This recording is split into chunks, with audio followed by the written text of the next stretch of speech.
little video on how we go about repairing some of these joints. This area here is going to get patched with rapid set. This is going to get poly JF. Now here, it was broken out wider, so we come in,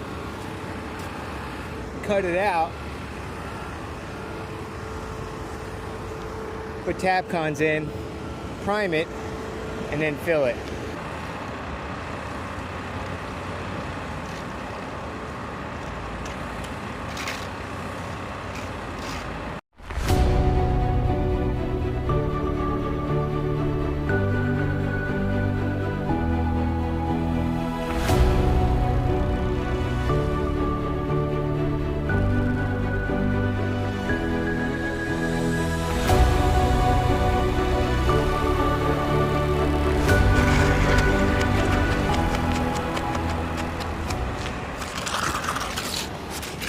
It's rapid set, so we got minutes. We'll go mix another bag for the patches.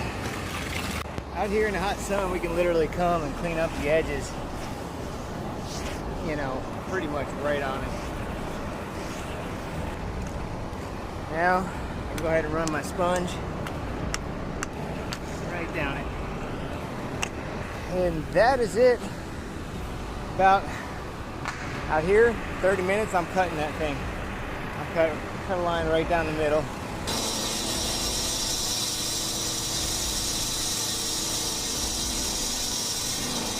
Alright, so this isn't the one that we were filming. We did this one earlier, but it's pretty much exactly the same scenario. We got Smith's poly JF going to a repair like that. And then we'll come back and grind that excess off. Some of these we're filling right to the edge, so we don't have to grind. But just on these, it just kind of looks better. And that's the repair.